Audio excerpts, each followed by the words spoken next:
Voilà, tout de suite, là, on t'attendait à peine. 0-0. Bezrat Hashem avec l'aide de Dieu. Avec une demi-heure de retard, mais...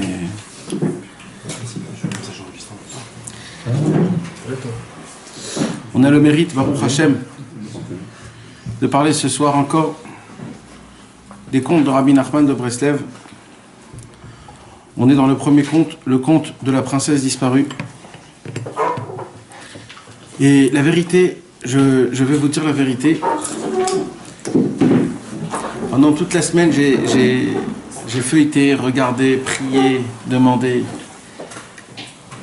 d'essayer qu'Akadosh Baruch Hu, il m'ouvre l'esprit, la vision, un petit peu de...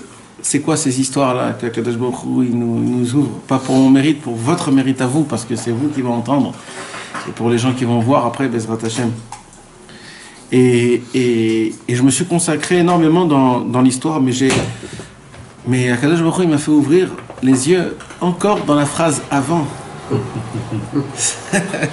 Dans la phrase avant le cours, et je me suis dit, il n'y a personne qui nous court après. D'accord ou pas? C'est vous qui choisissez, c'est comme vous voulez. Mais ça veut dire, il y a tellement de choses, tellement c'est beau, c'est tellement grand, c'est tellement... C'est une compilation, c'est un moi qui contient le plus. Vraiment, c'est un moi qui contient le plus. Ce que Rabbi Nachman de Breslev a raconté comme histoire. Rabbi Nachman de Breslev, il a dit, ces histoires, je vais les raconter, pas pour des personnes. C'est en vérité, c'est pourquoi? C'est pour nous faire réveiller de notre sommeil. Maintenant, c'est quoi notre sommeil? Rabbi Nachman de Breslev dit, il y a deux sortes de sommeil. Il y a le monsieur qui dort, il y a le monsieur qui ne sait pas qui dort.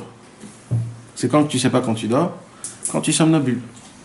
Tu te réveilles, tu crois que tu es réveillé, mais en vérité, tu dors complètement. Tu n'es pas là du tout. Tu es dans un autre monde. Tu es sur un autre cap. Rabbi Nachman de Breslev dit, le problème dans ce cas-là, c'est que tu ne peux pas le réveiller parce que c'est très dangereux. Tu dois le laisser, tu dois essayer qu'il se réveille tout seul.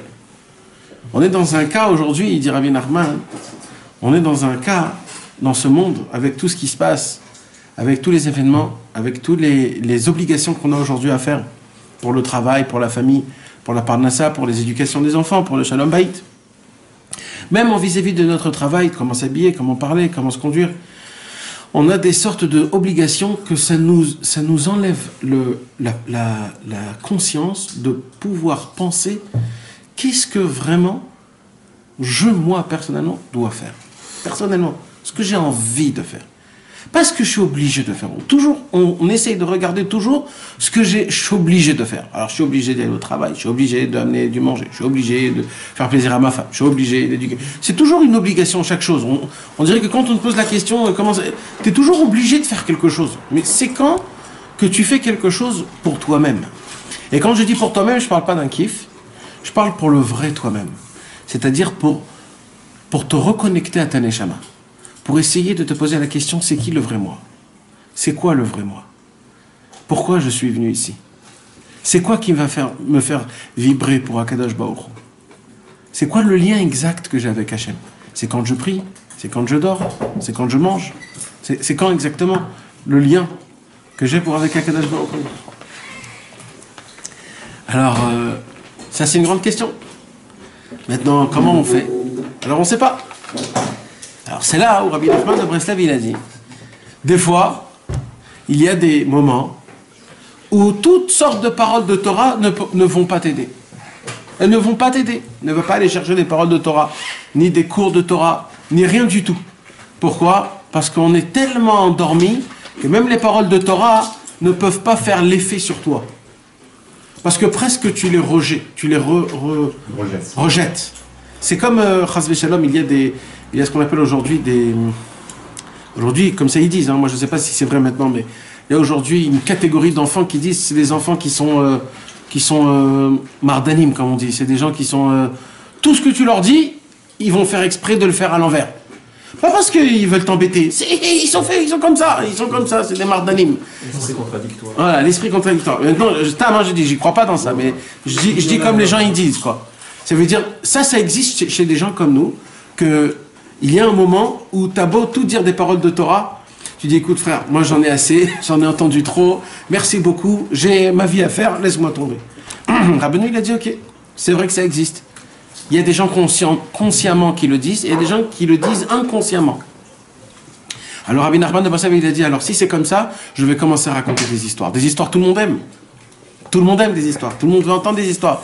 Et bien dans les histoires, je vais vous rentrer une éjection de lumière qui va vous bombarder tout votre corps, que vous allez être complètement explosé de lumière. Et là, vous allez dire, Ibn Shalom, je te veux, je ne sais pas qu'est-ce que j'ai envie.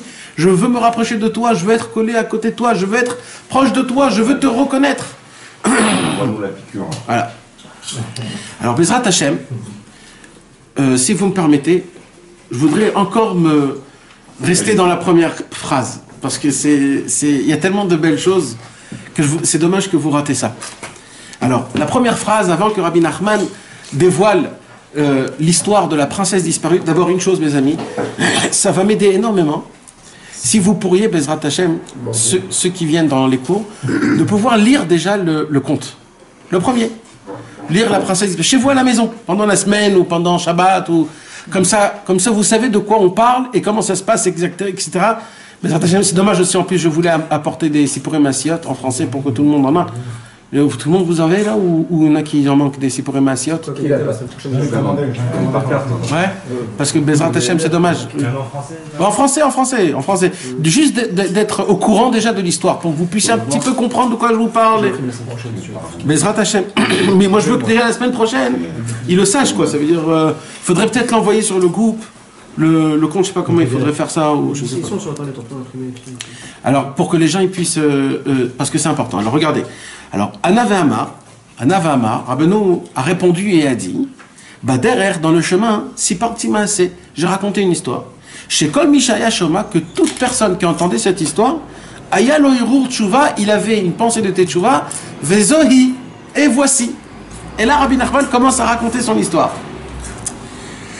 Alors en vérité, déjà dans la première lettre, Anna Vehama, il se cache un très très grand secret. Les deux premières lettres, Anna Vehama. C'est quoi Anna Vehama? Rabbi Nachman de Breslev nous apprend dans l'Écouté Moran, et ça c'est vraiment important mes amis. Là c'est pas un cours de Torah qu'on fait tous ensemble. Là c'est une conversation amicale, de cœur en cœur, entre amis, entre Mevougarim, comment on dit, entre adultes. Bémet, là on est en train de parler entre personnes qui ont un problème, qui veulent être attachées à Kadosh Baruch Hu, et que malheureusement on n'arrive pas toujours à... Vous savez, Rabbi Nachman de Breslev il dit comme ça, il y a, Akadosh Baruch Hu a créé un concept. Il a créé un concept de faciliter le rapprochement envers Hachem. Vous savez, de base, on est descendu dans ce monde pour découvrir Akadosh Baruch Hu, pour glorifier Akadosh Baruch Hu, pour essayer de le connaître, de l'aimer, d'essayer vraiment d'avoir un vrai contact, un vrai lien, de lui parler tous les jours, de l'aimer, de le craindre, qu'on puisse lui parler à nos femmes, à nos enfants de Akadosh Baruch Hu. Pourquoi? Parce qu'on aime Akadosh Baruch Hu. Quand on aime quelque chose, alors on veut faire profiter ça à nos amis, à nos enfants. C'est quelque chose que c'est dedans, c'est quelque chose qui est dedans. C'est la Neshama, c'est une étincelle d'Akadosh Baruch Hu. Maintenant, malheureusement, il y a des fois, et c'est pas à cause de nous, c'est pas à cause de nous, c'est à cause des événements, c'est à cause des événements de ce qu'il y a dans le monde. C'est que malheureusement, des fois, on oublie un petit peu Akadosh Baruch Hu. C'est normal, Malaasot. Pas toujours on se rappelait de Dieu, même quand on met les téfilines, même quand on fait Shachari. Tout. Ça veut dire on fait tout ce qu'il faut faire sans se rappeler de Dieu. Et ça fait partie du problème. Alors Rabbi Nachman de Breslev, il a dit, vous savez, Akadosh Baruch Hu, il a créé un concept. C'est quoi le concept? C'est le concept du tzaddik. C'est quoi le concept du tzaddik? Là je parle, j'aime pas dire le mot tzaddik parce qu'après les gens ils croient que ce sont tous les tzaddikim. Akadosh Baruch Hu a créé un concept d'un homme. C'est un homme, c'est pas un tzaddik, c'est un homme. Que lui, son travail, il est descendu dans le monde pour faire quoi? C'est le choqueur électronique. Ça veut dire quand il voit quelqu'un qui s'endort, il fait psip. Le mec tout de suite, il se réveille, il se remet. C'est un petit choc. Un petit électrochoc, pardon. Voilà, il faut me dire tout de suite parce qu'après ça devient rigolo. Ça y est, il commence à faire des problèmes, le... Internet. Ouais. Attends, c'est dommage.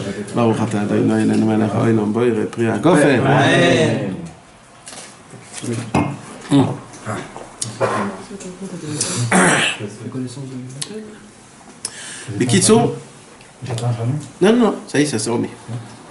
Alors qu'est-ce qui se passe? Il se passe que des fois, Akadosh Baruch le tzaddik, c'est-à-dire, cet homme-là, que son travail à lui, c'est d'essayer de le réveiller comme ça, plap, ça le réveille. Alors, il y a des façons de comment réveiller la personne. Il y a la façon de lui jeter, tu sais, quand une maman, elle veut réveiller son fils, elle est trop... Alors, il lui prend un peu d'eau, il lui fait comme ça, avec de l'eau, comme ça, pour pas le réveiller, même pas... Il lui jette un peu d'eau, donc c'est sympathique, pour se réveiller. Et il y a des fois des mamans que quand il est déjà 2 heures de l'après-midi, elle vient, elle prend un seau d'eau, elle renverse, elle le rentruque, etc. C'est 2 façons de réveiller quelqu'un. Il y a ou alors les coups, ou alors la gentillesse. C'est ma femme. C'est ou les coups, ou la gentillesse.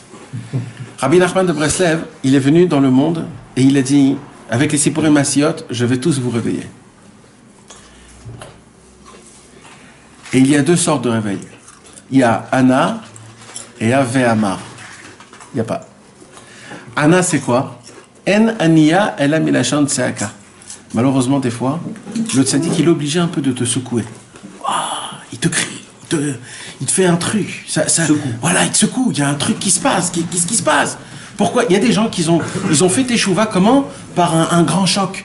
Ils ont eu un vrai choc. Et il y a des gens qui ont fait teshuva, d'un coup, ils se sont réveillés le matin, ils se sont dit, c'est beau, la vie est belle, j'ai envie de mettre mes tefs, j'aime, le mec il est romantique avec Akadosh Baruch Hu. Ça existe, malheureusement. Alors,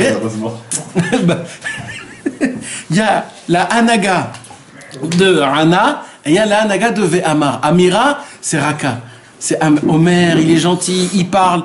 Et il y a aussi Anna. Anna, c'est de répondre. C'est quand quelqu'un répond quand il y a une conversation. Enania et la Melachon Tseaka. C'est ça, Anna Ve'amar. Dans les Sipurim Massiot, il y a les 2 sortes de paroles que le tzaddik, il essaye de te réveiller.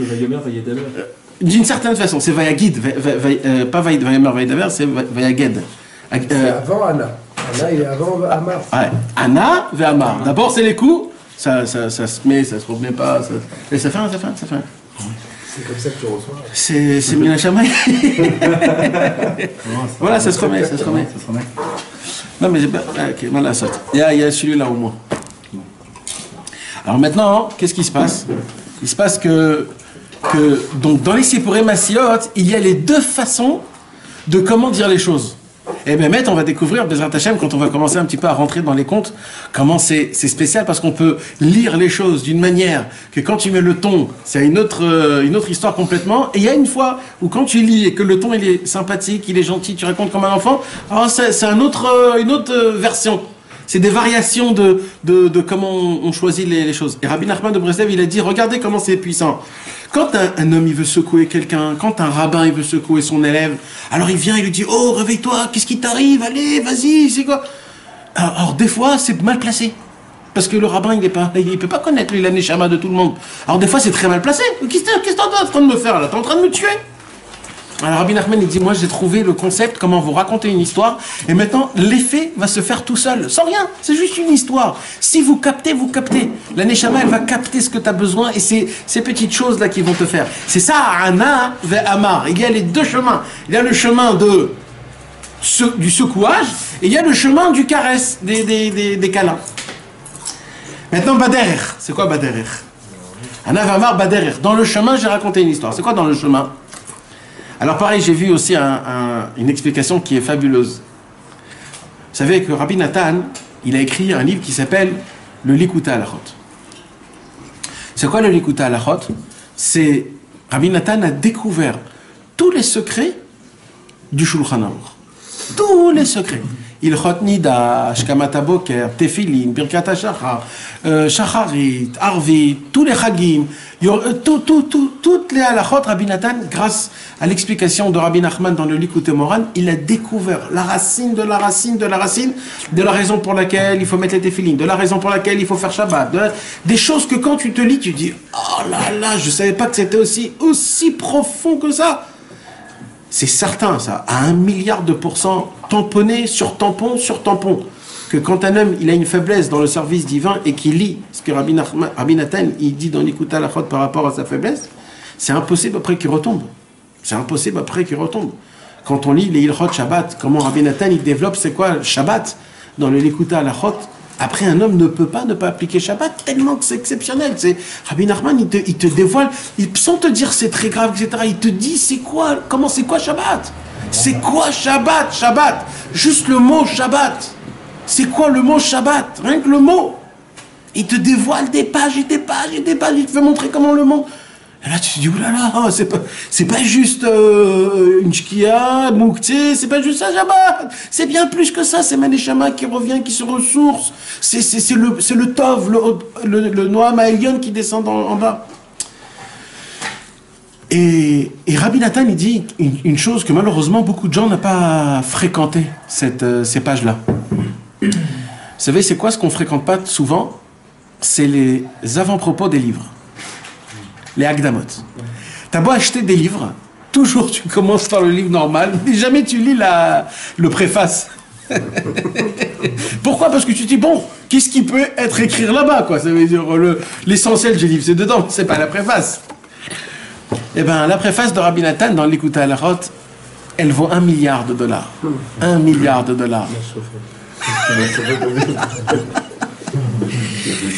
À l'époque, quand j'étais un jeune, je voulais la publier en autocollant et la mettre dans des shtiblar, tellement elle est importante, cette Akdama. Mamash.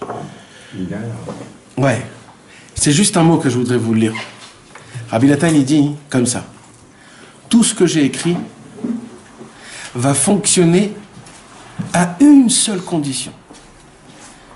Si la personne cherche son but dans ce monde. Un homme avec un ventre gros, les pieds sur une chaise, le café et la cigarette, c'est même pas la peine d'ouvrir le livre, ça va pas faire effet. Donc les gros, ils peuvent faire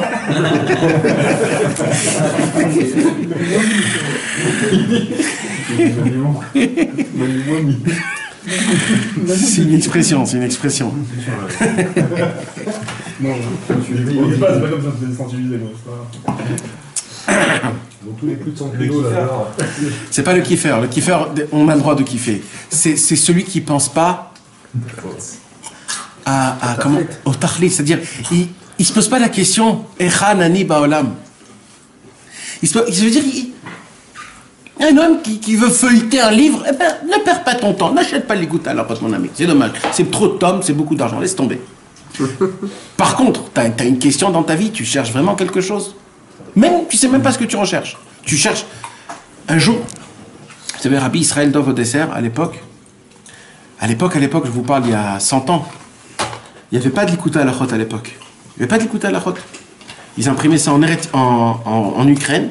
Pour amener le l'Ikouta Halachot en Eretz Israël, c'était une vraie histoire. Il n'y avait pas à l'époque, il n'y avait pas. Il n'y avait pas d'imprimé, ils ont fait tout. Même pas, il n'y avait pas imprimé en Israël, ils n'avaient pas encore imprimé, il n'y avait pas de Breslev. Il y avait une poignée de personnes, donc la majorité des livres ils étaient imprimés ou en Ukraine ou en Pologne, mais en Eretz Israël, il n'y avait pas d'imprimation de livres. D'imprimerie. Donc qu'est-ce qu'ils faisaient? Ils les envoyaient en Eretz Israël, tu comprends? Donc quand ils arrivaient à un livre en Eretz Israël, c'était comme si c'était la folie, un nouveau livre. Un nouveau livre. Le Yémé Moharanat, quand il est venu chez Rabbi Israël, il avait 40 ans, je crois. À l'âge de 40 ans, Rabbi Israël a découvert le Yémé Moharanat. T'imagines quand t'as 30 ans de Breslev et d'un coup tu découvres un nouveau livre de Rabbeinu, tu perds. C'est de la folie, ça veut dire, c'était comme ça à l'époque. Et Rabbi Israël, donc il avait son ami Rabbi Shmuel Horowitz, il a vu qu'il se rapprochait, il a dit je vais te faire un cadeau exceptionnel. C'est un cadeau que tu peux même pas t'imaginer ce cadeau-là. Il dit quoi? Il dit je vais donner tous les 8 tomes de l'Ikouta Halachot en cadeau, pour que tu les lises, pour que tu deviennes un Breslev. Il a dit, je te crois pas que tu vas faire ça. Il avait que un seul tome, il n'avait pas 2, il n'avait pas 3, il en avait un. Il a dit, je te le donne, toi, parce que moi je suis déjà là-bas, toi tu connais pas, vas-y, je te le donne. Et il lui a donné. Quelques mois plus tard, il a souffert un peu de la marloquette, il était à Jérusalem, il était juste marié, sa famille ne voulait pas qu'il devenait Breslev, une longue histoire. Et il a entendu qu'il a commencé un petit peu à baisser dans la Vodat Hashem, etc., dans le service divin. Rabbi Israël lui a envoyé une lettre Il lui dit, tu reviens tout de suite me ramener mon Likutei Halachot. Il lui dit, quoi? Il lui dit, mais tu crois que ça se donne des choses comme ça? Si tu vas commencer à faire ton mani, à te poser des questions, est-ce que je suis sérieux ou pas? Moi, j'ai pas le temps pour toi. D'ailleurs, le Likutei Halachot n'aura pas d'effet sur toi. Il n'aura pas d'effet. Ça sert à quoi d'avoir des livres sur... Le Likutei Halachot, il a une force. C'est magique, hein? C'est magique. Que celui qui se pose la question, qu'est-ce que je fous dans ce monde? C'est pour lui, ce livre. Celui qui ne se pose pas la question, eh ben, je sais pas, va faire autre chose. Et c'est ça qu'il dit Rabbi Nathan. Pourquoi je vous dis ça? Parce que le mot Baderer, vous savez, c'est quoi? C'est quoi le mot Baderer? Le mot Baderer, c'est... Malheureusement, aujourd'hui, il y a des gens qui ils s'incrustent. J'ai ma maison, j'ai ma bibliothèque, j'ai ma fiche de paye tous les 30 du mois, PACAM dans la banque, comme il faut. Tout est comme... Tout est nickel. Il y a ma femme le 28, les fiches de paye le 15, tout est fait de manière que... Et le mec, il est super, il y a le 4x4 pour la femme, il y a le petit pour le truc, il y a tout ce qu'il faut. Ça s'appelle quoi, ça? Ça s'appelle babaït, ça. Non, c'est un rentier. Ouais.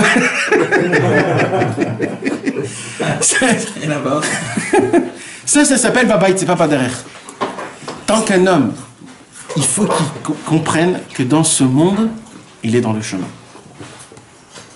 Dans ce monde, on est dans un chemin. Vers où? Vers le Olam Haba. Si on ne comprend pas que dans ce monde-ci, on est dans le chemin, les Sipurim Massiot ne pourront pas te faire effet. On est de passage. Oui, il faut savoir qu'on est de passage.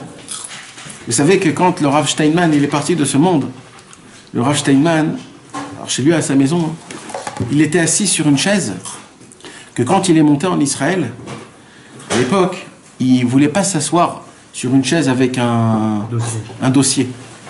Alors qu'est-ce qu'il avait fait? Il avait pris tu te rappelles des packs de pommes qu'il y avait en France qui étaient des cagettes, exactement. Des cagettes. Il avait pris 2 packs de cagettes de pommes, il les a renversés, il les a mis un sur l'autre, et c'était sa chaise pendant 40 ans. Wow.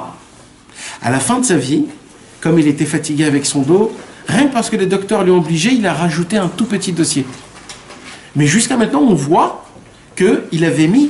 C'était des cagettes de pommes. Maintenant qu'est-ce qu'il a fait? Il s'endormait quand il étudiait. Alors qu'est-ce qu'il a fait? Il a élevé sa chaise 2 cm pour que les pieds ne touchent pas le parterre, parce que quand les pieds ne touchent pas le parterre, c'est difficile à s'endormir. Et comme ça, il étudie pour pas essayer de s'endormir. Un jour, on a posé la question à Chafetz Chaim, comment c'est possible que dans toutes tes chaises de toute ta maison, il n'y a pas de dossier? Il a dit, dis-moi, quand tu montes dans le bus pour aller de Bnei Brak à Yerushalayim, tu regardes si ta chaise, elle est bien, il y a le dossier, il y a tout ce qu'il faut. Tu viens, tu t'assois et tu sais que dans 1h30, tu vas descendre. Tu t'en fous. Il dit, ben dans ce monde-ci, on est de passage. C'est pas ici qu'il faut faire la déco. La déco, c'est en haut. C'est là où je vais me mettre vraiment. C'est pas dans un bus. Dans le bus, imagine, le mec, il va commencer à mettre des trucs, il va se dire, mais qu'est-ce qu'il est en train de foutre? Ben non, ben Sean, mais dans 5 minutes, tu descends. Oui, mais quand même. C'est pour ça qu'ils prennent le taxi. Le taxi. J'ai compris le mal, en tout cas. Ouais. Vous comprenez, mes amis? C'est ça, Baderer. C'est ça. Ana ve'amar, Baderer. Baderer. Toute cette vie, c'est un chemin. On est dans un chemin, on est en train de voyager vers l'au-delà. C'est là-bas où on arrive. C'est là-bas où on doit arriver. C'est là-bas où Akadosh Baruch Hu, c'est le but de tout. Il faut savoir une chose. Vous savez que Moshe Rabbeinu, il a laissé un testament à ses enfants. L'Ancien Testament. Non. Il a laissé un testament qui est très difficile à appliquer. Vous savez qu'est-ce qu'il a dit, Moshe Rabbeinu, à ses enfants? Hein? Exactement. Il a dit, je vous interdis d'habiter dans des maisons.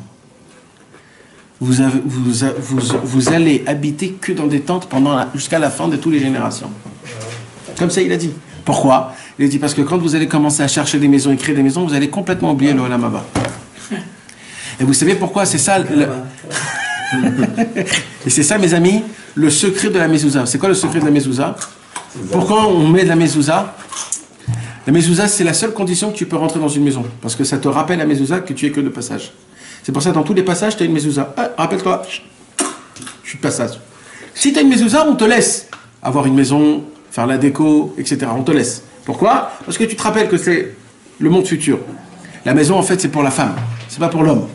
C'est pour ça que c'est la femme qui doit tout choisir, tout faire, tout... Nous, on doit s'en foutre un petit peu de tout ça. Et aussi, il faut l'Ikhvat Shabbat Kodesh. L'Ikhvat Shabbat Kodesh, il faut qu'on a...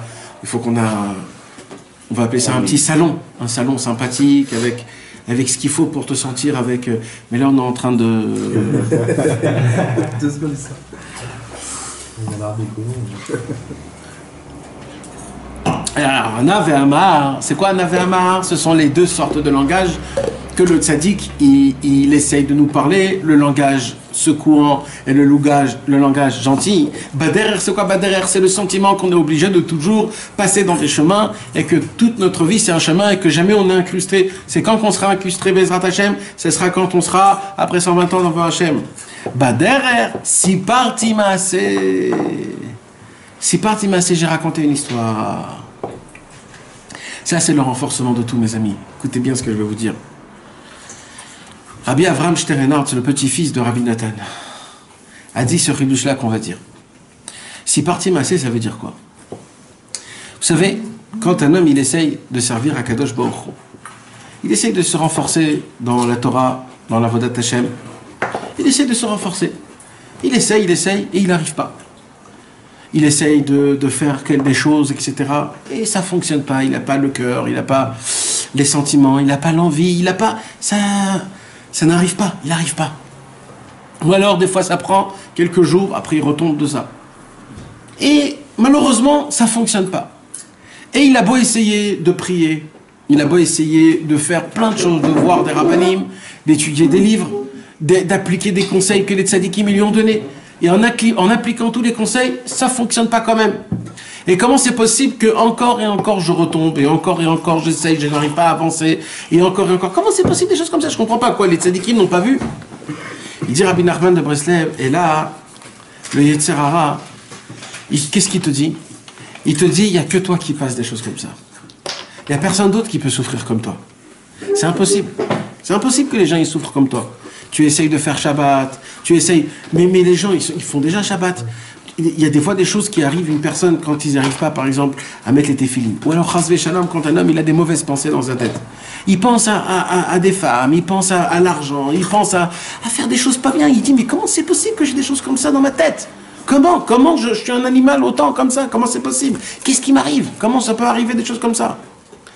Jusqu'à qu'il se dit, je crois qu'il n'y a que moi qui souffre d'énormes problèmes comme ça, et en vérité, personne ne peut me parler de ça. Je suis le seul, exactement, c'est ce qu'on se dit. Rabbi Nachman, il dit, mes amis, je vais devancer toutes vos folies. Si parti massé, je vais vous raconter une histoire où vous allez voir que tout ce que vous passez dans le service divin, je l'ai déjà raconté dans le premier conte du Rabbi Nachman de Breslev. Parce que là, dans le premier conte, on parle de quoi? On parle du vice-roi qui va chercher la princesse. Et il va chercher la princesse. Il va chercher des années et des 70 ans de recherche. Et que pendant ces 70 ans, on lui fait montrer noir sur blanc que ça n'existe pas. La princesse n'existe pas, l'endroit n'existe pas. Tu t'es fait un film, ça n'existe pas. On lui fait montrer, mais t'es fou toi, d'où tu veux trouver un truc pareil? Et lui, il a dit non, ça existe. Ça existe, c'est obligé que ça existe. C'est quoi tout ça? C'est tous les chemins par là où un homme il doit passer. Mes amis, dans ce monde-ci, c'est pas les vacances.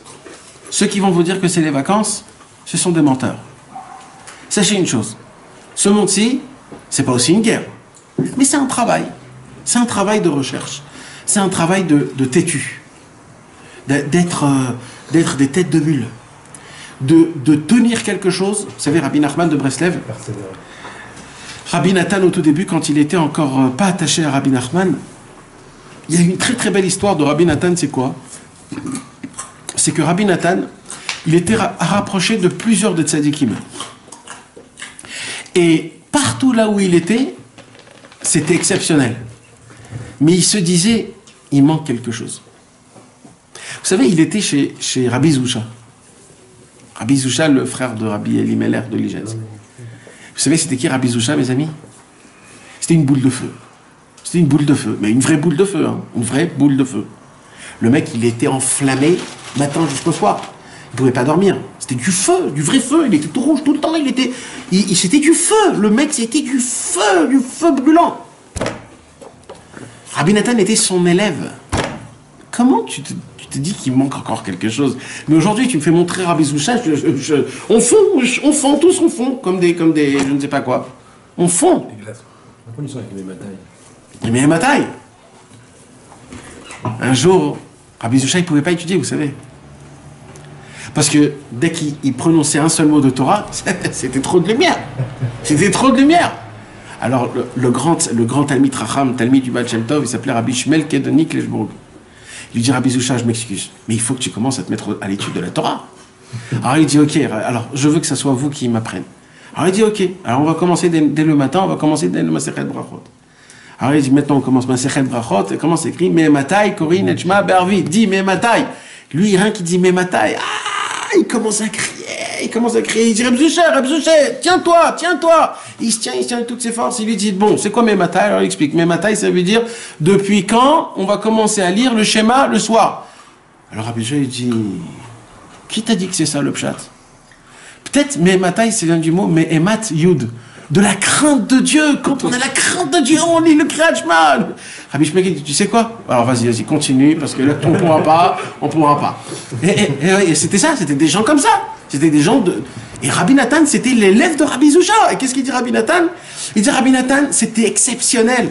Mais il manquait un truc. Je sais même pas quoi dire, mais ça me manquait. Après, il est parti chez Rabbi Levi Yitzhak de Berditchov. Rabbi Levi Yitzhak de Berditchov, vous savez c'était qui Rabbi Yitzhak de Berditchov? C'était aussi une boule de feu. En vérité, c'était tous des champs électriques. C'était des champs électriques. Rabbi Levi Yitzhak de Berditchov, un jour, lui, quand il disait le nom de Dieu, il partait. Il n'était plus là. Il roulait par terre. Il n'était plus là. Il n'était plus là. Un jour, on l'invitait faire la Brit Mila à quelqu'un. Il vient comme ça, il prend le couteau, il coupe. Et dès qu'il coupe, Baruch Atah Hashem. Et dès qu'il dit Baruch Atah Hashem, il est parti. Il commence à se rouler par terre, le sang, il pisse. Les gens, qu'est-ce qui se passe? Et Rabbi Yitzhak, il n'est pas là. Il n'est pas là, Rabbi Yitzhak. Ils ont dit, qu'est-ce qui se passe? Le bébé, il pleure. Et il meurt. Bébé? Bon drôle tout de suite. Ça cassé l'ambiance. 5 minutes plus tard, Rabbi Levi Yitzhak de Berditchov, il se réveille. Avec le couteau dans la main. Je l'oublie. Et il voit ce qui se passe. Il le recolle. Alors il dit en yiddish, Brocha levatole. Je peux pas faire une bracha levatala, ribono shel olam. Alors il dit, fais-moi terminer la bracha. Alors il prend le bébé. Et d'un coup, le bébé, il revient à la vie. Il commence à terminer sa bracha. C'était ça, Rabbi Levi Yitzhak de Berditchov. Et bien, Rabbi Nathan, c'était l'élève de Rabbi Levi Yitzhak de Berditchov. Plus, Rabbi Nathan a même écrit une grande partie de son livre, le Gdushat Levi. Et qu'est-ce qu'il a dit, Rabbi Nathan? Une partie, du Gdushat Levi. Il dit, Rabbi Nathan, c'était exceptionnel, mais il manquait quelque chose. Jusqu'à qu'un jour, Rabbi Nathan, il n'était pas encore rattaché à Rabbi Nachman de Breslev. Et il était à Motzei Shabbat avec une assemblée de Chassidim. Et là-bas, dans l'assemblée des Chassidim, ils étaient en train de parler du Baal Shem Tov, etc. Et lui, il en avait marre de tout ça. Il est parti dans la Ezrat Nashim. Il a commencé à lire des Teilim en pleurant, en se disant, Echan Ani Baolam, où je suis dans le monde. Et là, tellement qu'il a pleuré qu'il s'est endormi. Quand il s'est endormi, il a rêvé qu'il monte, une échelle, et il tombe. Il monte, et il tombe. Il monte, et il tombe. Il dit, mais qu'est-ce qui se passe? Et toujours, il regardait le sommet pour arriver au sommet, et il retombait. Il regardait le sommet, il retombait. D'un coup, il y a un jeune comme ça, un blond aux yeux bleus, un petit roux. Il vient, il lui tend la main, et il lui dit, attrape-toi et avance. Tarzik veta'avor. Attrape-toi et avance. Et là, il a commencé à attraper. Et dès qu'il s'est attrapé, il a avancé. Dès qu'il a attrapé, il a avancé. Et là, il n'est pas tombé. D'un coup, les choses sont faites que petit à petit, il est allé à droite, à gauche. Il est parti, il a vu pour la première fois Rabbi Nachman de Breslev. Et quand il a vu Rabbi Nachman, il dit, c'était lui. C'était lui dans le rêve. Vous savez, c'est quoi ce secret de attrape-toi et avance? C'est un secret qui change le monde en entier. Vous savez pourquoi les gens tombent toujours? Dans toute leur vie, pourquoi les gens y tombent? Parce qu'ils regardent toujours le sommet. Quand Rabbi Nachman, il a dit attrape-toi, ça veut dire quand tu es dans la première marche, regarde ta première marche, ne regarde pas le but au fond.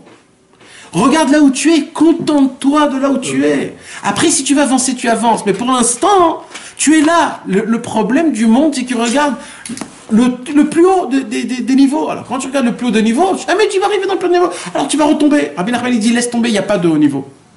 Ton plus grand haut niveau pour toi, aujourd'hui, maintenant, c'est là où tu es. C'est là où tu es. Juste, ne fais pas de mal. C'est tout, ne fais pas de mal, sois content de là où tu es.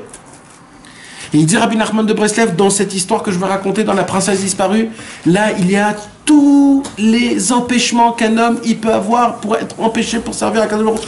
Tous les empêchements, ils sont dedans. Et il dit, quand un homme, il va lire cette histoire-là et qu'il va voir que ça fait 200 ans que Rabbi Nachman a déjà raconté la difficulté de commencer pour se rapprocher de Rabbeinu, parce que chacun, il a son délire. Un, c'est un petit peureux, un, c'est un foufou, l'autre, c'est un coléreux, un, c'est un grand mangeur. Chacun avec son délire. On a tous nos problèmes à nous, nos délires à nous. Et maintenant, toujours, qu'est-ce qu'on va se dire? On va se dire, bah, écoute, le Rabbeinu, il connaissait pas les Tunisiens, donc il y a des petits problèmes que peut-être qu'il connaît pas la Damrout, ni la Bourra, il sait pas ce que c'est. Rabbeinu, il a dit dans le Maaseh Aleph, dans la première Maaseh Ma'avedat Bat Melech, la princesse disparue, j'ai écrit tous les délires possibles qui existent dans le monde. Sauf la Dame Route. Même la Dame Route.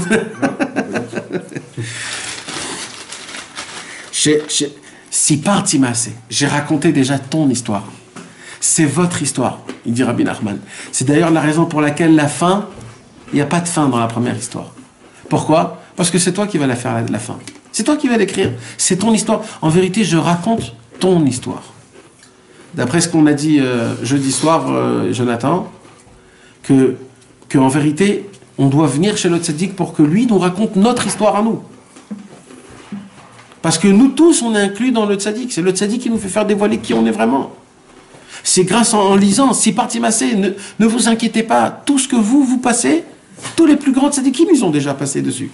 Ils ont tous, et chacun en version, en autre version, on passe un petit peu les mêmes problèmes. Si un c'est avec sa femme, l'autre c'est avec l'argent, un c'est avec les amis, un c'est avec les cartes, l'autre c'est avec ça. Et chacun il a son délire, chacun il a son petit péché mignon. Rabbeinu il les connaît tous. Tout le monde a ce petit péché mignon. Il faut juste savoir petit à petit, marcher, avancer, tenir, avancer, pas par pas. C'est comme l'histoire. Shekol mi she'aya shom'a. Que tout homme qui l'entendait, comme on a dit, ça veut dire quoi d'entendre?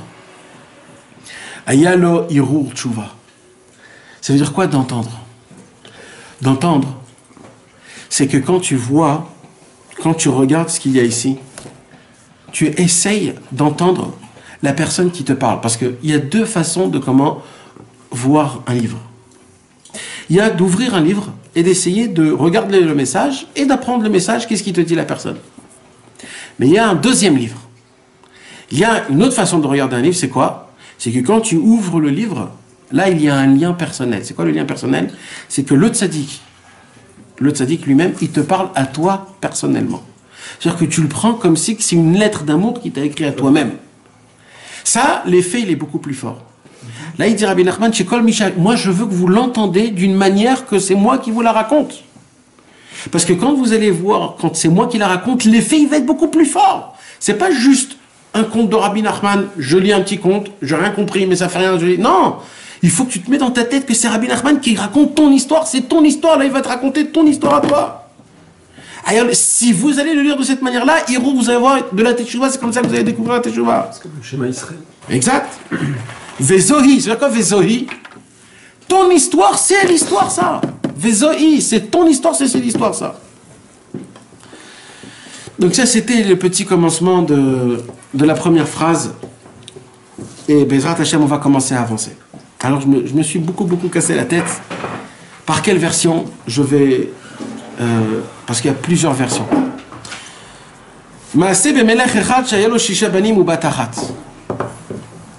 Il était une fois un roi qui avait 6 fils et une fille, unique. Cette fille lui était très chère. Il éprouvait beaucoup d'affection à son égard et se retrouvait souvent en sa compagnie. C'est quoi Maaseh Bemelech Echad? Une histoire d'un roi. Vous savez, en hébreu, on peut dire aussi Maaseh Bemelech sans dire Echad.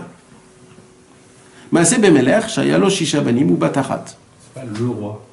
Non. Voilà. Mais en français, tu es obligé de dire un roi qui veut dire un roi. Ah, Mais tu aurais dit du roi. voilà, ouais. Mais là, on peut dire Maaseh Bemelech, Shayalo Shisha Banim. Mais si tu dis Meller, ça veut dire que c'est du roi, le roi des rois. Enfin, ça veut dire le roi par excellence. On aurait dit Meller. Non, quand tu dis ouais. Meller, aussi, ouais. Ça veut dire on n'est pas obligé de dire Echad. Meller Echad, ça veut dire genre un parmi d'autres. Ouais.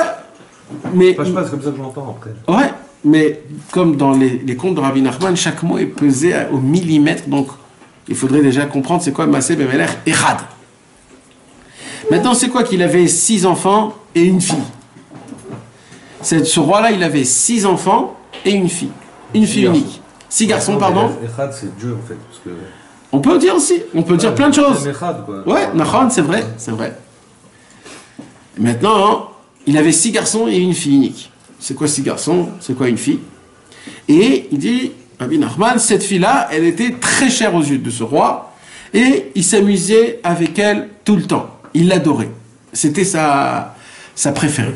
Il adorait cette fille. Alors vous savez, on peut dire plein d'explications. Plein d'explications. Il y a des dizaines d'explications. Les sphirotes, la malchut. Énorme, exactement. On peut expliquer ça par rapport aux 6 jours de la semaine et le Shabbat. Les 6 jours de la semaine, c'est quoi? C'est le lundi, dimanche, lundi, mardi, mercredi, jeudi, vendredi.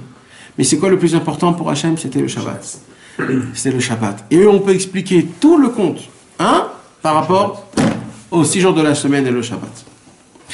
Il y a aussi une possibilité de dire une autre chose. Il y a aussi une possibilité de dire qu'en vérité, les 6 jours de la semaine, c'est les peuples du monde et la fille, c'est le juif. Akadosh Baruch Hu a créé tous les peuples et il a créé les juifs et Akadosh Baruch Hu a adoré les juifs. Et tu peux expliquer tout le conte en fonction de ça.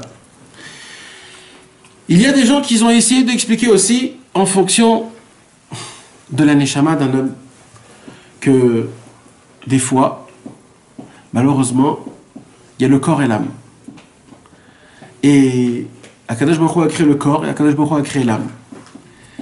Et ce qui s'est passé, c'est que l'âme, elle est partie, il reste que le corps. Et maintenant, le corps, il est à la recherche de l'âme. Et toute l'histoire, c'est comment le corps va retrouver son âme. Pourquoi si c'est une dans le cas du corps? Parce que c'est les 6 sphirotes qu'il y a dans tout le corps. Ah d'accord. Chesed, Gvura, Tiferet, Netzar, Malchut. Maintenant, il y a une autre explication aussi. Écoutez comment c'est beau. Il y a une autre explication. C'est que les 6, c'est quoi? C'est les 6 halakim de la Torah. C'est quoi les 6 halakim de la Torah? C'est les Shisha Sidrei Mishnah. Zraim, Nashim, Moed, Nezikin, Kotchim, Taharot. C'est tous les 6. Et c'est quoi la Ubatachat? C'est la prière. C'est-à-dire qu'il y a ici un combat contre la Torah et la Tfila. La Tfila, elle est partie. Et maintenant, le vice-roi, il est à la recherche de la Tefila. Car la Tefila, dans le monde, il a été oublié complètement. Et toute l'histoire de la princesse disparue, c'est qui la princesse disparue? C'est la Tfila qu'aujourd'hui, malheureusement, on ne fait pas comme il faut. Il faut des doutes, etc., etc. On ne fait pas. Mais moi, je voudrais... Hein? Moi, je voudrais, par contre, regarder d'une autre vision. Avec votre permission. Je voudrais regarder une autre vision complètement. C'est quoi l'autre la vision? Ouais. Je me suis dit, puisque Rabbi Nachman de Breslev, le but de ce conte, c'est quoi? C'est qu'on ait une pensée de Teshuvah en racontant cette histoire. C'est qu'on doit tout essayer de remettre à la Teshuvah. Donc je me suis dit comme ça, que Maaseh bemelech echad shayu lo shisha banim u bat achat. Déjà on parle Maaseh bemelech echad. C'est quoi melech echad? C'est Akadosh Baruch Hu. Mais c'est de quel Akadosh Baruch Hu on parle? Il y a deux Akadosh Baruch Hu. Kaviachol. Ça veut dire quoi deux Akadosh Baruch Hu? Je vais vous laisser. Il y a Akadosh Baruch Hu avant la création du monde et il y a Akadosh Baruch Hu après la création du monde. Il y a Akadosh Baruch Hu où on dit Hashem Echad ou Shmo Echad. Dieu est un et son nom est un. Maintenant, malheureusement, quand il y a eu la création du monde, il y a eu ce qu'on appelle Amalek. Et comme il dit la Gemara, tant que Amalek est, Hachem ne peut pas être appelé par son nom et il ne peut pas s'asseoir sur son trône. Parce que tant que Amalek est là, Dieu ne peut pas être à sa perfection. Kaviachol, kaviachol, kaviachol. Donc on voit malheureusement que Akadosh Baruch Hu, ce que nous on connaît dans ce monde-ci, il n'est pas à la perfection kaviachol, encore une fois kaviachol, il n'est pas à la perfection de l'unité. C'est d'ailleurs la raison pour laquelle, dans ce monde-ci, ça existe le bien et le mal. Les mitzvot et les averot. La bonté et la méchanceté. Tout ce qui est un avec l'inverse. Tant qu'il y a cette chose-là, comment ça s'appelle? C'est La dualité. La dualité, ça ne s'appelle pas Melech Echad. Ça ne s'appelle pas Melech Echad. Melech Echad, c'est quand tout est un, tout est beau, tout est un. À partir de Bereshit, Exactement, il y a le bête. Mais alors, c'est quoi? C'était avant la création du monde, là-bas où le mal, le bien n'existait pas. Tout formait un, tout était un, tout était beau, tout était inclus. Il n'y avait pas de multiplication. C'était bien ça. Et ça, c'était le top niveau. Et notre but, c'est de revenir. J'aimais bien ça. Voilà, à Purim, on peut arriver à ce point-là. Mais notre but à nous, c'est quoi? C'est d'essayer d'arriver à cet endroit-là. Maintenant, écoutez ce que je suis en train de vous dire là. Maaseh bemelech echad, il dit Rabbi Nachman, rentrez dans la combinaison là où Dieu est un. Là, pas le Dieu qu'on voit aujourd'hui, Bereshit, là où on comprend les dualités. Non, là où tout est unité. Il dit Shayu lo shisha banim u bat achat. Il dit Dieu, qu'est-ce qu'il a fait? Le Dieu un, Hashem Echad, il a créé, il a fait ce concept qu'il y avait 6 garçons et une fille. C'est quoi les 6 garçons et une fille? Vous savez, dans la Torah, toute la dualité se fait au nombre 6. Pourquoi? Parce que dans la Torah, il y a 3 dualités. 3 et 3, 6. C'est quoi? C'est Kacher, Taref, Pasoul, Tamé, Tahor, et Mutar Assour. Mutar Assour, Kacher Pasoul, Tahor Tamé. Comprenez? C'est 3 fois 3 égale 6. 3 et 3 font 6. C'est les 3 dualités qu'il y a dans la Torah.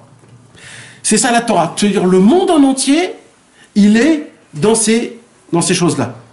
Ou alors c'est Kacher, ou alors c'est Pasoul. Il y a aussi les 6 directions. Il y a aussi les 6 directions. Il y a aussi Nahon. Mais ça, c'est la Torah, ça veut dire. Maintenant, dès qu'Akadosh Baruch Hu a créé la Torah, on est obligé d'être en fonction de cette dualité-là. Ou tu es dans le bien de ce côté-là, ou tu es dans le mal de ce côté-là. C'est toujours mathématique, c'est obligé qu'il y ait un encadrement. Mais, 6 sur 6, Nahon, l'étape de la loi, ils étaient 6 sur 6. Alors, maintenant, écoutez mes amis, vous savez qu'il y a Kadosh Baruch Hu, il a créé quelque chose avant la Torah. Il a écrit que la Torah, elle a été créée quand? Elle a écrit 2000 ans avant la création du monde. Mais encore avant la création, avant les 2000 ans qu'avant de la création du monde, Kadosh Baruch Hu avait créé aussi quelque chose d'autre. Il écrit dans la Gemara que Kadosh Baruch Hu, il a d'abord créé la Teshuvah et après il a créé la Torah. Pourquoi hein? D'abord, il voulait le créer sur la Midatadine, le monde. Ouais. Après, il a créé la Teshuvah. Mais c'est. Toi, tu dis avant, c'était. Mais la Teshuvah, c'est une Teshuvah qui est encore au-dessus du din, au-dessus de tout. Pourquoi? Imaginez-vous, c'est un chidouche gadol meod. Écoutez bien ce que je vais vous dire. Il y a 2 bons dieux. Ce soir, je pars, je vais à l'église.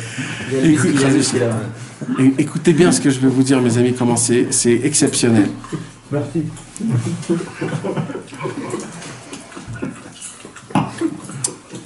Il a écrit comme ça. Vous avez manqué les camps de cheveux. Quand Akadosh Baruch Hu a voulu créer l'homme, les anges, ils sont venus, l'ange de vérité, l'ange de la justice est venu chez Akadosh Baruch Hu, ils ont dit, ne créez pas l'homme. Dieu, il dit pourquoi? Il dit parce que l'homme, ça c'est un menteur, et il ne va pas appliquer la Torah, il est rusé. Alors Akadosh Baruch Hu, il a dit, oui, vous avez raison, Nachon, c'est vrai. Mais moi, j'aime pas ça. Alors qu'est-ce qu'il a fait, Akadosh Baruch Hu? Il a pris l'ange de la vérité, il l'a jeté par terre. Hachem, tu jettes l'ange de la vérité par terre. C'est toi la vérité. La vérité, c'est toi. Chotamosh al Akadosh Baruch Hu, Emet. Comment tu peux jeter la vérité? Alors il écrit Vatashlech Emet Arza, Emet Mer Titzmar. Akadosh Baruch Hu a fait recréer, repousser une nouvelle vérité. Que cette vérité-là, hein, c'est pas la vérité d'avant, c'est la vérité, c'est le Emet Lamito, c'est la vraie vérité. Ça veut dire il y a une vérité, c'est quoi une vérité? C'est une vérité comme ça, voilà. Ici il y a du thon, là il y a ça, il y a ça, il y a ça. Ça c'est une vérité toute simple. Mais c'est pas la vraie vérité. Il y a une vraie vérité encore plus grande. Encore beaucoup plus grande que cette vraie vérité. C'est d'où vient la racine de chaque chose, pourquoi ils sont là pour ça, etc. C'est une vérité que nous, on n'a pas cette... Maintenant, qu'est-ce qu'il dit? Il dit comme ça. Vous disiez quoi?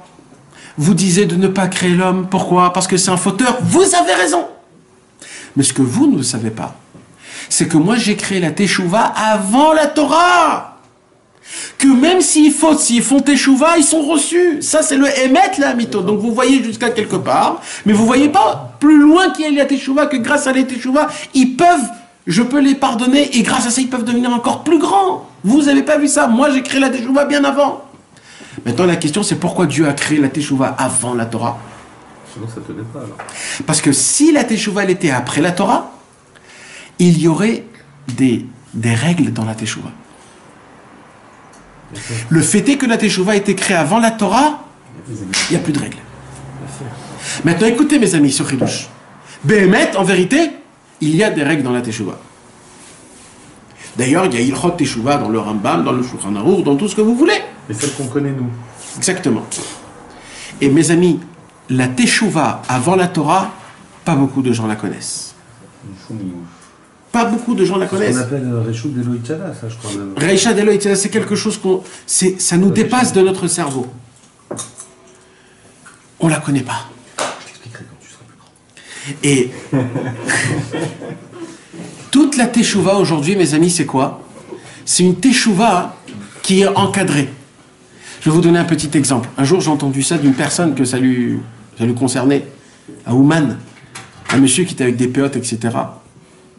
Et il disait à son ami, moi j'étais assis à côté, il disait, toi tu me vois avec la péote et les barbes et tout ça. Et il dit, tu sais, il y a 10 ans, j'étais à Tel Aviv, j'avais un café, et je voulais faire Teshuvah, mais j'ai jamais fait Teshuvah pour une seule raison. C'est parce que je fume Shabbat, et j'ai essayé d'arrêter de fumer, et j'arrive pas. Donc si j'arrive pas à maintenir Shabbat, je peux pas faire Teshuvah. Alors je laisse tomber. Et comme ça, il avait une bonne volonté, il voulait tout faire. Mais toujours ça l'embêtait, le Shabbat, qu'il ne pouvait pas maintenir le Shabbat, alors il disait, ça sert à quoi? Un jour, il raconte comme ça à son ami, le monsieur lui-même en parle, le monsieur.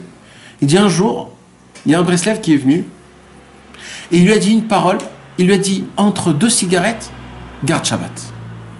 Qui est Shomer Shabbat? Entre 2 cigarettes. Pourquoi? Pourquoi t'es obligé que tout Shabbat tu fumes pas? Laisse tomber. Entre 2 cigarettes, fais Shabbat.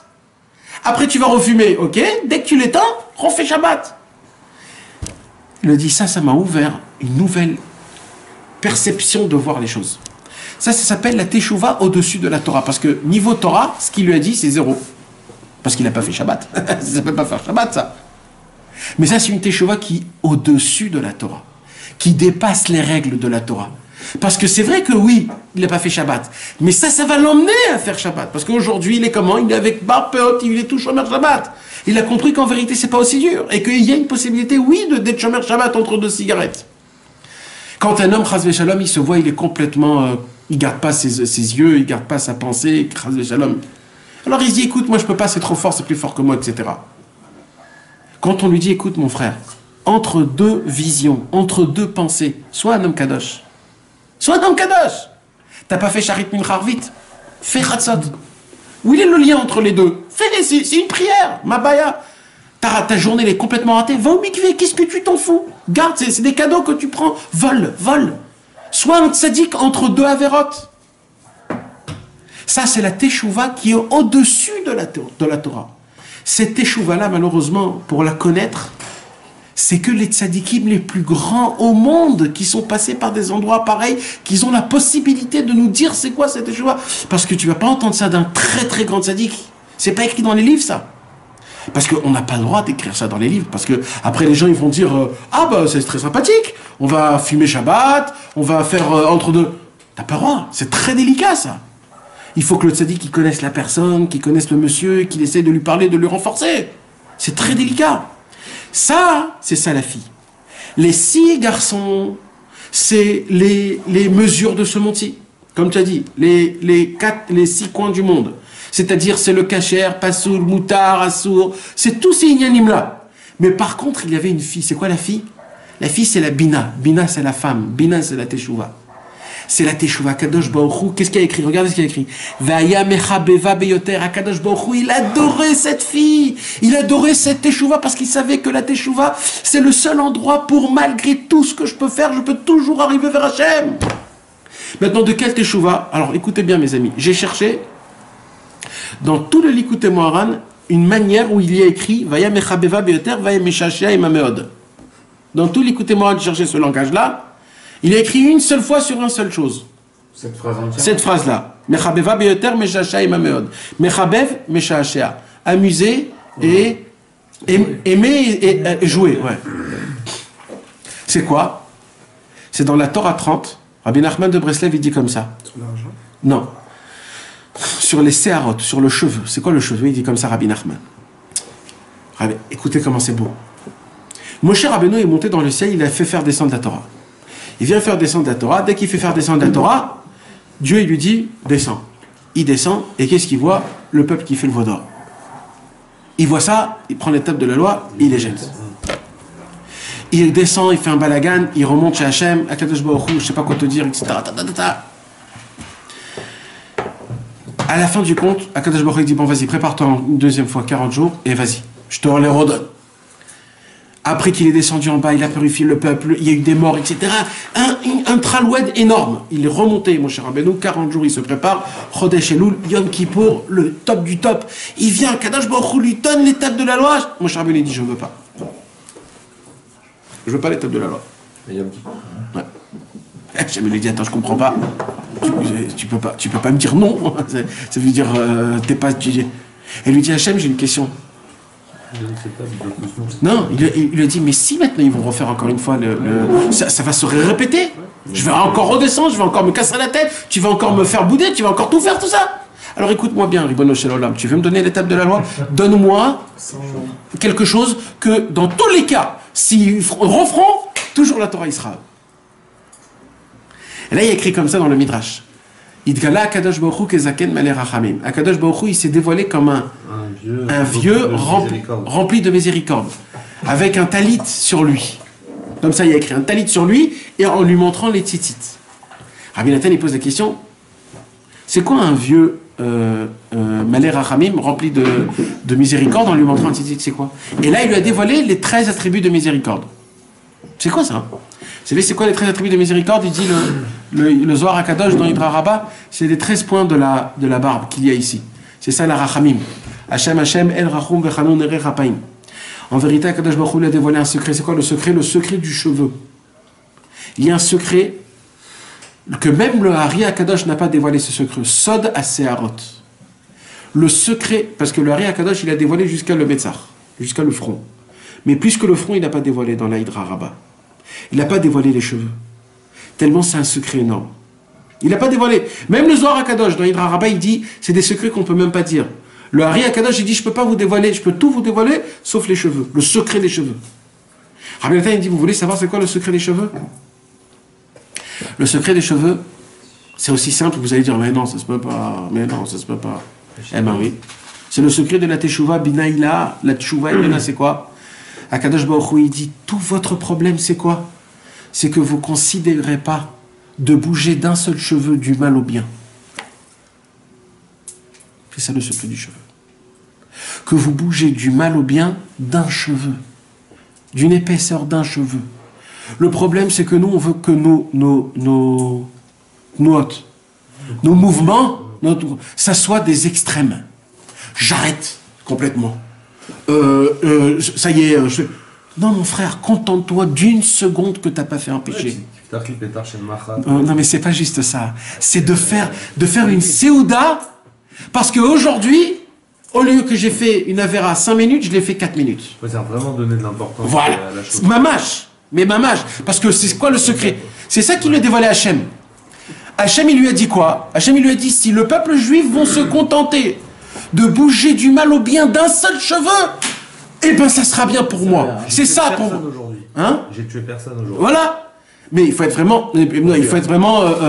parce qu'aujourd'hui, il faut faire attention à ces choses-là. Nous, on ne fait pas attention. Il ne faut pas être des fois trop... parce que des fois... Non, mais c'est... Oui. Parce que, regardez-nous tous. Chacun de là où on vient en France, etc. Aujourd'hui, on aurait pu être avec des autres amis, faire des choses très graves.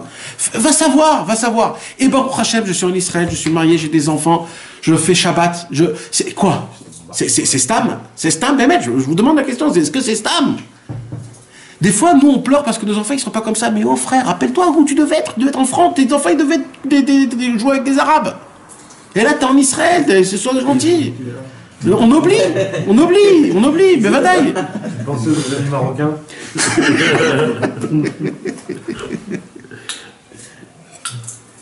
Et c'est ça qui dit Rabbi Nachman de Breslev.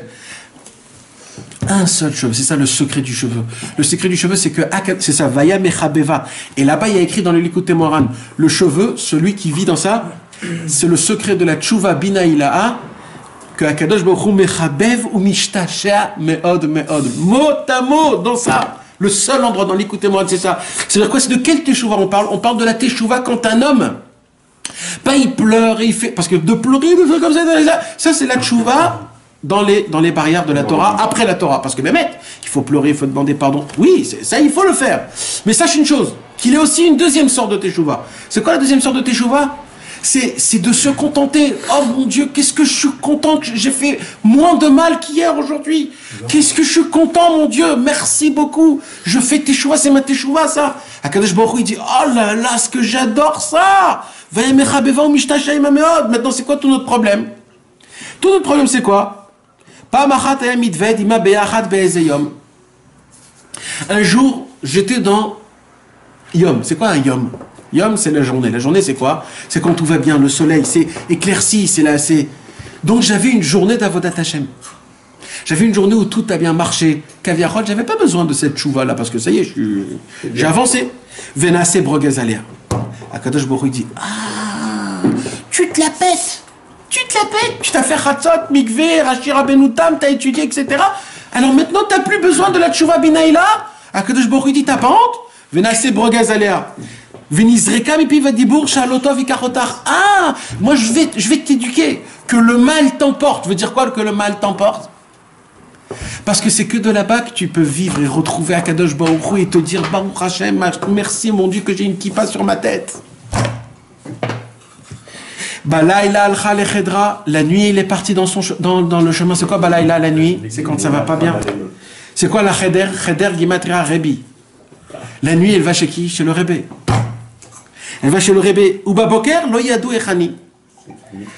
Le matin, il ne savait pas où elle était. Là, il n'y a pas écrit qui. Le monde ne savait pas où elle était la Teshuvah. Mais le roi, il savait où elle était la Teshuvah. Depuis ce jour-là, personne ne sait où est cette Teshuvah-là. Toute notre vie, on est à la recherche de cette Teshuvah-là. Balaïla lo yadou echani. Personne ne savait où est cette Teshuvah. Ni les tzadikim, ni les rechaïm, ni les bénonim. Personne. Cette Teshuvah, elle est partie. Pourquoi elle est partie? Parce que malheureusement, on voulait toujours regarder le plus haut. On se contentait que du plus haut. On ne savait pas dire merci au plus bas, ce qu'on a, et à se contenter de Baruch Hashem, chaque chose. On ne savait pas. Vaya via Metzer Meod, et Akadosh Baruch Hu, il s'est dit, oh là là là là là là. Vous savez, il y a écrit sur 3, Akadosh Baruch Hu regrette qu'il a créé. Une des 3 choses, c'est le Yetzer Hara. Parce qu'on ne sait pas où est la Teshuvah. Et là, Akadosh Baruch Hu dit, qu'est-ce que j'ai fait? Pourquoi je l'ai créé si je l'ai renvoyé? Il ne faut pas que je renvoie ça. Vaya via metzer meod. Valar le vaksha ana ve'ana. Il est allé le chercher à droite et à gauche, partout là où elle pouvait. Où je peux trouver cette fille? Ma fille préférée à moi, la Teshuvah, cette Teshuvah-là. Jusqu'à que le Sheni la Malchut, il est arrivé. Maintenant, le Sheni la Malchut, c'est un monde. Le vice-roi est venu. Le vice-roi, il a vu que le roi, il est complètement perturbé. Que sa fille, elle est plus là. Alors il s'est dit, moi je ne peux pas voir mon roi comme ça. Alors qu'est-ce que je vais faire? C'est moi, sans demander à personne, je vais aller chercher où est cette échelle. Dans l'histoire, c'est le même tête. C'est non, Sheni la Malchut. Le vice-roi, c'est Sheni Rachetevot. Shoresh Nishmot Israël. C'est le tzaddik. Celui qui inclut en lui toutes les neshamot. C'est ça le Sheni la Malchut. C'est le tzaddik. Lui-même, il est à la recherche de la Teshuvah. C'est quoi la Teshuvah? Ça, c'est un point. On peut dire aussi que c'est qui? C'est nous-mêmes. C'est notre corps, que toute notre vie, on est à la recherche de notre neshama, notre propre neshama. C'est ça aussi.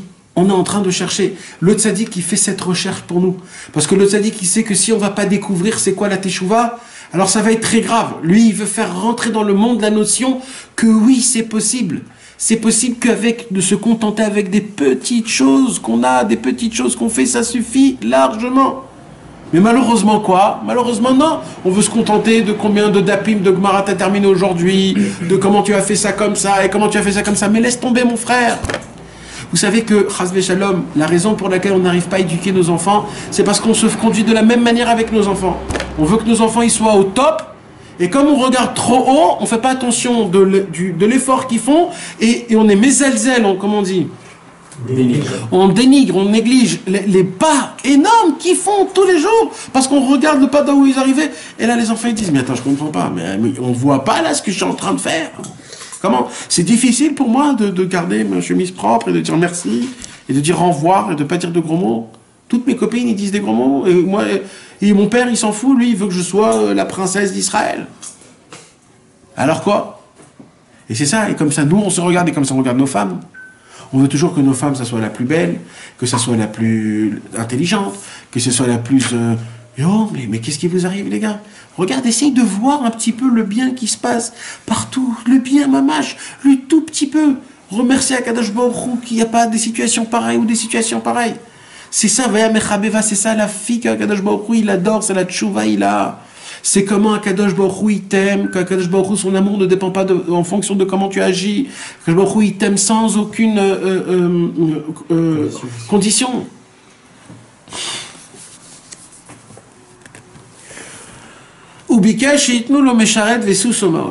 Par contre, il a demandé trois choses, le vice-roi. Il a dit, donnez-moi un serviteur, un cheval et de l'argent pour faire son voyage. Valar le vaksha. Et là, le vice-roi, il est allé la demander. Veaya me vaksha, hein? Attends, on verra. Vaya me vaksha me od.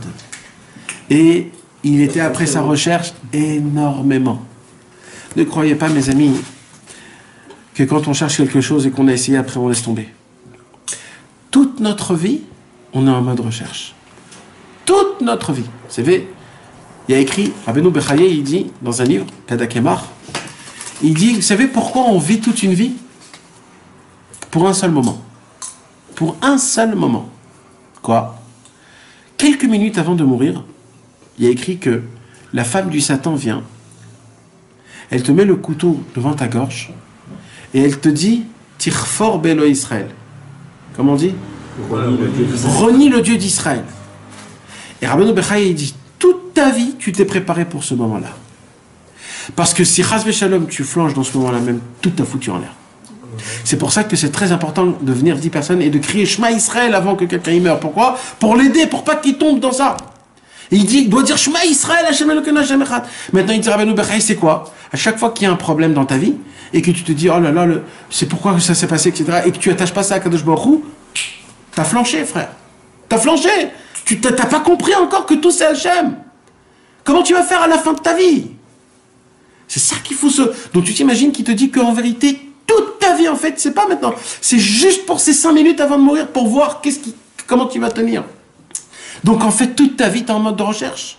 Valach le vaksha, vaya me vaksha meod zman meroube meod. Il a demandé énormément.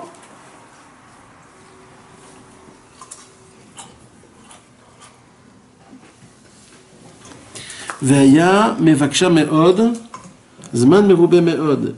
Il a recherché intensément, très longtemps, et finit par la trouver. Ça veut dire Rabbi Nachman, il termine son histoire au tout début en disant à la fin, la fin du film. Voilà, et la fin il a retrouvé. Maintenant, qu'est-ce qu'il dit? Racontons maintenant comment il a cherché jusqu'à qu'il la trouve. Pourquoi? Parce que tout c'est le chemin. Tout c'est le chemin, c'est pas le résultat. C'est pas le résultat, on s'en fout du résultat. Ne regarde jamais au fond comment ça va s'arriver. Regarde le maintenant. Maintenant, c'est ça qu'Hachem il aime. Comment t'as fait, comment t'es tombé, tu t'es relevé, etc., etc. Parce que en vérité, les résultats se font par rapport à comment ça s'est fait. C'est des pourcentages, c'est tout en fonction de comment t'as galéré, comment t'as essayé, comment tu refais. Mais là, mes amis, on a sauté énormément de choses. C'était juste comme ça pour le... Il y a énormément à raconter. C'est qui le Sheni la Malchut? C'est quoi le Mesharet, le Sous et le Maot? C'est quoi Ana ve Ana? Pourquoi il y a écrit Valach le Vaksha, Ana ve Ana? Il y a écrit 2 fois Ana Adonai Oshiana, Ana Adonai Atzlichana. C'est ça, Ana ve Ana. C'est que là où il allait, il prie Hachem, Ana Adonai Oshiana, Ana Adonai Atzlichana. Toujours, il demandait à Kadosh Baruch Hu. C'est ça de chercher. Les gens, ils croient que de chercher, c'est d'ouvrir des livres, aller voir des rabbins, donner des pidionotes, faire ça. Non, mon frère. La seule recherche, c'est lève tes yeux au ciel, parle à ton papa. Dis, papa, je t'en supplie, je veux te connaître, je veux t'apprendre, je veux te découvrir. Je veux que tu me fasses découvrir ta face. Je veux t'avoir, je veux t'embrasser, je veux t'enlacer, je veux te ressentir. Je veux pas lire Shema Israël comme quelqu'un, il lit un livre, le journal du matin. Je veux lire le Shema Israël comme si c'est une lettre d'amour de ma chérie que j'ai pas vue ça fait des années. Je veux trembler, je veux pleurer. Et tous les matins, je veux que ça se passe. Et tous les soirs, je veux que ça se passe.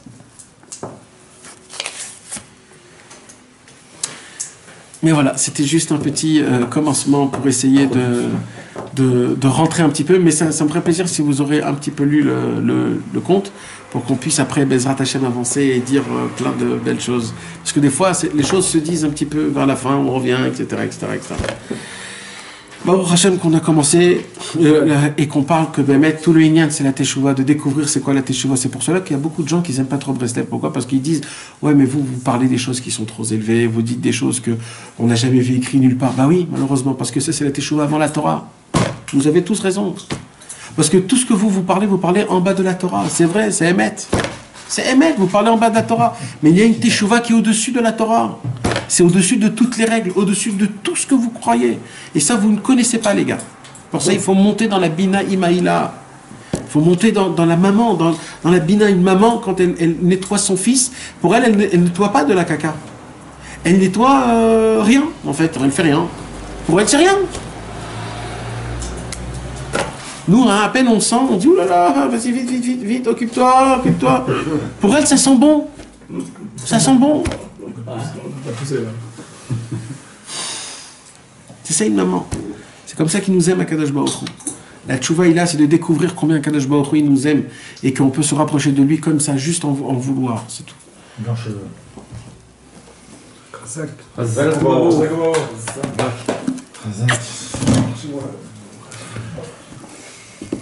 Du bazooka là. Pas encore. On avait 3 cours.